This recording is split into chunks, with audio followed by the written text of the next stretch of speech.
சிவம் மருத்துவமனை, ஆரோக்கியமே வரம்.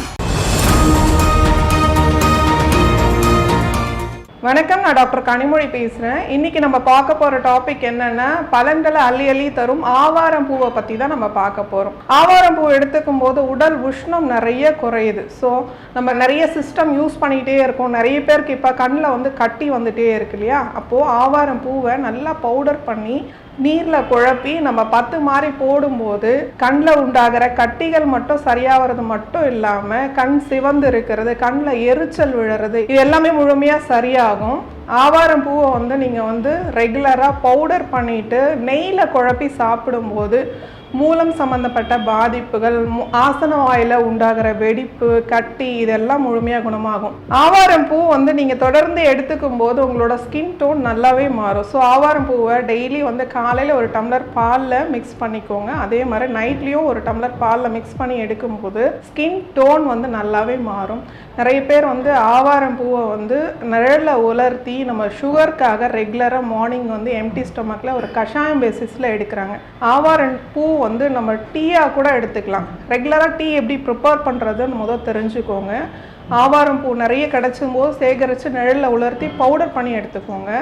அதோட 2 ஏலக்காய், ஒரு சின்ன துண்டளவுக்கு சுக்கு சேர்த்துக்கோங்க. ரெகுலராக காலையில் டீ மாதிரி நீங்கள் குடிச்சிட்டு வரும்போது டோட்டல் பாடி எல்லாமே உடல் உஷ்ணம் குறையிறது மட்டும் இல்லாமல் பித்தம் சரியாகும். மூலம் சம்பந்தப்பட்ட பாதிப்புகள் எல்லாத்திலிருந்தும் ஒரு முழுமையான ஒரு தீர்வு கட்டாயம் கிடைக்கும். நிறைய பேஷண்ட் பார்த்தீங்க அப்படின்னா சித்த மருத்துவத்தால் பக்க விளைவு வருமா அப்படின்ற கேள்வி எல்லாரோட மனசுலையுமே இருக்குது. ஆனால் எந்த ஒரு வியாதியும் இதை குணப்படுத்தவே முடியாது. கடைசி வரைக்கும் இது இந்த பிரச்சனைக்கு ஒன்று அறுவை சிகிச்சை தீர்வு இல்லை, இதுக்கு மெடிசனே இல்லை அப்படின்னு சொல்லும்போது மட்டும்தான் எல்லா பேஷண்ட்டுமே சித்த மருத்துவத்தை நோக்கி வரீங்க. அப்போது உங்களுக்கே நல்லா தெரிஞ்சுக்கோங்க, சித்த மருத்துவத்தை பொறுத்த மட்டும் எந்த ஒரு வியாதியும் முழுமையாக குணமாகுன்றதுக்காக மட்டும்தான் நீங்கள் சித்த மருத்துவத்தை நோக்கி வரீங்க.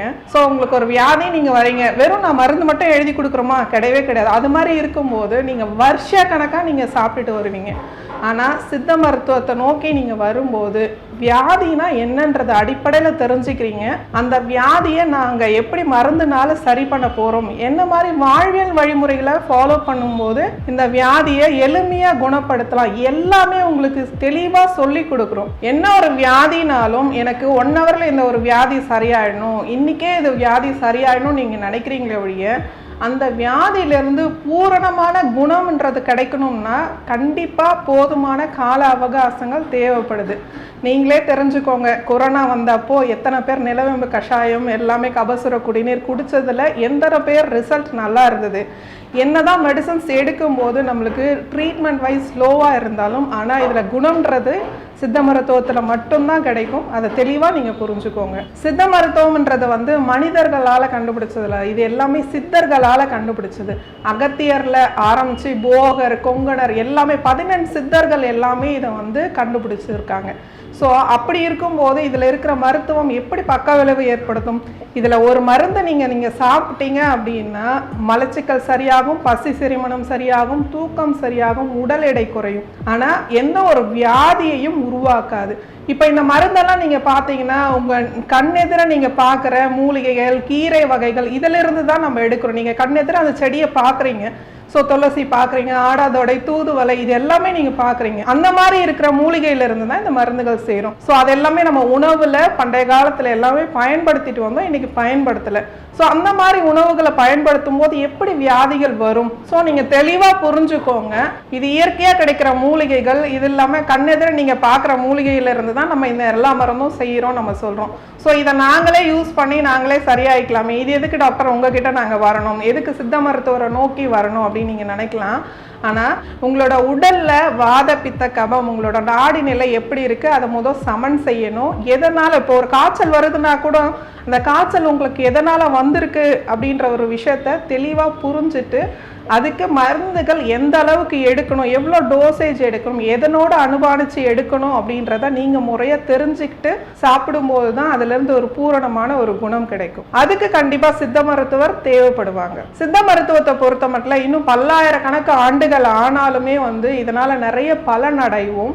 ஆனால் இதை முழுமையாக அடையணும்னா கண்டிப்பாக ஒரு சித்த மருத்துவரை அணுகி உங்களுக்கு உண்டான பிரச்சனையை தெளிவாக தெரிஞ்சுட்டு மருந்துகள் எடுத்துக்கிறது ரொம்ப நல்லது.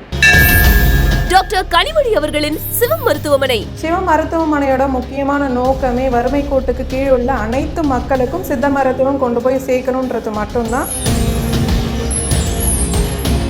நோய் குறித்த பயமா? இனி வேண்டாம். நோய்கள் வர ஒரே காரணம் உடலில் பல நாள் தேக்கி வைத்த கழிவுகளின் தேக்கமும் தவறான வாழ்வியல் வழிமுறைகளும் மட்டுமே. சர்க்கரை நோய், மூட்டுவலி, சைனஸ், ஆஸ்துமா, சோரியாசிஸ், குழந்தையின்மை முதல் மாரடைப்பு வரை சித்தர்கள் அன்றே கணித்த 4448 நோய்களுக்கும் எளிமையான மருத்துவத்தை இன்றும் சேவையாக செய்யும் டாக்டர் கனிமொழி அவர்களின் சிவம் மருத்துவமனை. ஆயுர்வேதிக மருந்து சாப்பிட்றது, கனிமொழி அம்மா கிட்ட சாப்பிட்றது சிறப்புன்னு நினைக்கிறேன்.